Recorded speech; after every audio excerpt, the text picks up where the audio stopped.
بسم اللہ الرحمن الرحیم۔ معجزہ معراج کے متعلق ہم قاضی ایاز مالکی رحمۃ اللہ تعالیٰ علیہ کا موقف بیان کر رہے تھے۔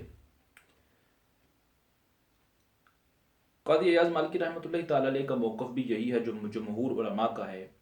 کہ یہ معجزہ معراج حضور علیہ السلام کو معراج جو ہے وہ جسمانی طور پر کرائی گئی۔ جس طرح بعض لوگ کہتے ہیں جسمانی طور پر ممکن نہیں یا نہیں کرائی گئی، یہ بات درست نہیں ہے، یہ احادیث کے بھی خلاف ہے، عقل و نقل کے بھی خلاف ہے کہ اگر یہ روحانی طور پر ہوتا، جسمانی طور پر نہ ہوتا تو اس میں نہ کوئی آیت ہے نہ معجزہ ہے، کفار بھی اس کو بعید نہ جانتے، اس کا انکار بھی نہ کرتے، اور نہ ہی اس معجزہ معراج کو سن کر، معراج کے واقعے کو سن کر جو نئے نئے لوگ مسلمان ہوئے تھے وہ مرتد نہ ہوتے، کیونکہ نیند کی حالت کا انکار کرنا کوئی اس میں یہ نہیں ہے کہ بندہ نیند کے اندر بولے کہ میں فلاں جگہ پر گیا، فلاں جگہ پر گیا، فلاں جگہ پر گیا، ہر کوئی مان لے گا۔ اس کا انکار کرنا تو بنتا ہی نہیں۔ انکار تو تب ہوگا جب بندہ یہ دعویٰ کرے کہ میں راتوں رات جناب مسجد حرام سے مسجد اقصی سے آسمانوں کی سیر کر آیا۔ عقل نہیں مانتی اس کو، لیکن جو ایمان والے تھے انہوں نے مان لیا، جو منافق تھے یا جن کا ایمان کمزور تھا انہوں نے اس کو نہ مانا۔ اگر روح کے ساتھ ہوتا تو انکار کیوں کرتے؟ ابو جہل کیوں انکار کرتا؟ تو اس سے پتہ چل گیا کہ حضور علیہ السلام کا جو معجزہ معراج ہے یہ بالجسد یعنی جسمانی طور پر ہے، یہی جمہور علماء کا موقف ہے۔ اب آگے قاضی ایاز مالکی رحمۃ اللہ تعالی علیہ نے معجزہ معراج پر جسمانی طور پر ہونے والے اعتراضات کا جواب دیا ہے، یعنی جو جن آیات سے یا جن احادیث سے استدلال کرتے ہیں کہ جناب نہیں یہ رویا، یہ معجزہ جسمانی طور پر نہیں بلکہ آیت سے پتہ چل رہا ہے روحانی طور پر، تو اس کا جواب قاضی ایاز مالکی رحمۃ اللہ تعالی علیہ نے دیا ہے۔ دو اعتراضات کے جواب میں آپ کے سامنے رکھوں گا۔ ایک تو بہت ہی مشہور و معروف ہے، آج کل جو لوگ انکار کرتے ہیں معجزہ معراج کا، ان کی دلیل گویا کہ ان کے لیے وہ دلیل تھمب کی حیثیت رکھتی ہے، ستون کی حیثیت رکھتی ہے، لیکن قاضی ایاز مالکی اس کے بارے میں کیا فرماتے ہیں؟ پہلے تو وہ آیت وما جعلنا الرؤیۃ التی اریناک فسماها رؤیا،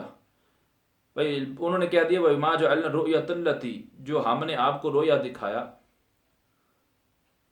کہتے ہیں یہاں پر اللہ تبارک و تعالیٰ نے دکھانے کو رؤیا فرمایا، یعنی رؤیا کا مطلب کیا ہے؟ خواب، یعنی جو ہم نے آپ کو خواب دکھایا۔ قلنا قولہ سبحان الذی اسری بعبدہ، قاضی ایاز فرماتے ہیں کہ یہ جو آیت ہے سبحان الذی اسری بعبدہ یردہ لأنہ لا یقال فی النوم اسری، یہ آیت ہی اس کا رد کر دیتی ہے، کیونکہ یہاں اللہ تبارک و تعالیٰ نے یہ فرمایا نہیں کہ نوم میں اسرا کرایا گیا، نیند کے اندر۔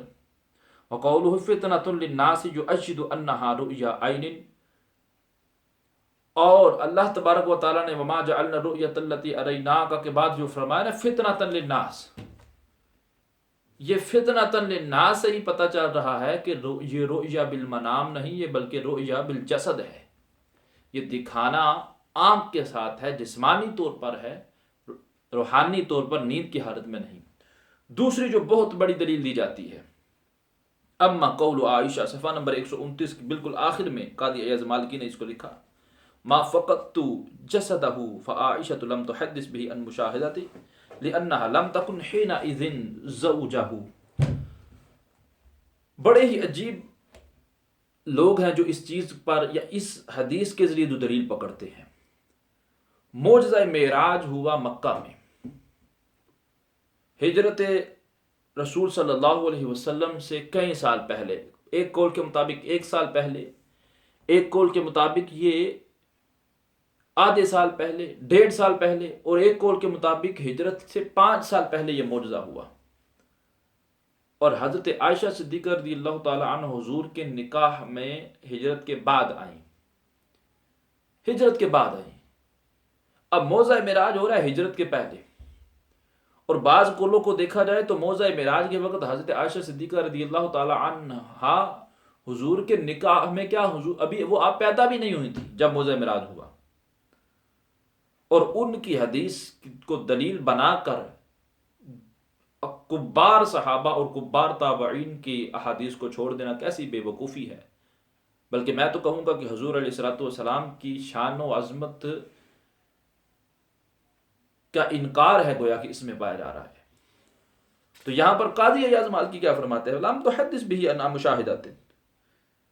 آپ نے حضرت عائشہ صدیقہ رضی اللہ تعالی عنہ کی یہ جو روایت ہے، آپ نے یہ دیکھ کر بات نہیں کی یا بیان نہیں کی. لأنها لم تكن حينئذ زوجه، کیونکہ اس وقت تو حضور نبی کریم علیہ الصلوۃ والسلام کا آپ کا حضور کے ساتھ نکاح ہی نہیں ہوا تھا. ولا فی سن من یثبت، اور نہ اس عمر میں تھی جس عمر پر ضبط حدیث کا حکم لگایا جاتا ہے. بڑا جناب شور مچایا جاتا ہے جی فلاں راوی ضابط نہیں ہے، وہ چھوٹی عمر میں حدیث بیان کر رہے تھے، وہ بڑی عمر میں حدیث بیان کر رہے تھے. حضرت عائشہ صدیقہ رضی اللہ تعالیٰ عنہ کی یہ حدیث تو نہ تو آپ اس وقت حضور کے نکاح میں تھے اور نہ ہی آپ اس عمر میں تھے کہ حدیث کو ضبط کر سکتے جب موضع معراج ہوا. وَلَعَلَّهَا لَمْ تَكُنْ وُلِدَتْ بَعْدُ عَلَى خِلَافِ الْإِسْرَاءِ، اور قاضی ایاز فرماتے ہیں یہ بھی ہو سکتا ہے کہ موضع معراج کے وقت آپ پیدا ہی نہ ہوئی ہوں. مَتَى كَانَ فَإِنَّ الْإِسْرَاءَ كَانَ فِي أَوَّلِ الْإِسْلَامِ عَلَى قَوْلِ الزُّهْرِ، کہ امام زہری فرماتے ہیں کہ تو اول اسلام میں موضع معراج ہوا ہے، اور اول اسلام میں تو عائشہ صدیقہ رضی اللہ تعالیٰ عنہ پیدا ہی نہیں ہوئی تھی. مختلف اقوال ہیں. وَالْحُجَّةُ لِذَلِكَ تَطُولُ لَيْسَتْ مِنْ غَرَضِنَا فَإِذَا لَمْ تُشَاهِدْ ذَلِكَ عَائِشَةُ دَلَّ أَنَّهَا حَدَّثَتْ بِذَلِكَ عَنْ غَيْرِهَا فَلَمْ يُرَجَّحْ خَبْرُهَا عَلَى خَبْرِ غَيْرِهَا. فرماتے ہیں اس سے پتہ چل گیا کہ حضرت عائشہ صدیقہ رضی اللہ تعالی عنہ کی جو روایت ہے وہ آپ نے خود بیان نہیں کی بلکہ کسی سے سن کر بیان کی ہے. تو جب کسی سے سن کر بیان کی فلم یرجح خبرها علی خبر غیرها، تو غیر سے خبر لے کر جو خبر انہیں حاصل ہوئی ہے اس خبر کو پھر ترجیح کیسے دی جائے گی صحابہ کی خبروں پر. وغیرها یقول خلافه مما وقع نصا فی حدیث ام ہانی وغیرہ، تو جب کہ ان کے علاوہ جو صحابہ ہیں اس میں تو اس کا خلاف نصیں وارد ہوئی ہیں اس بارے میں حدیث ام ہانی میں.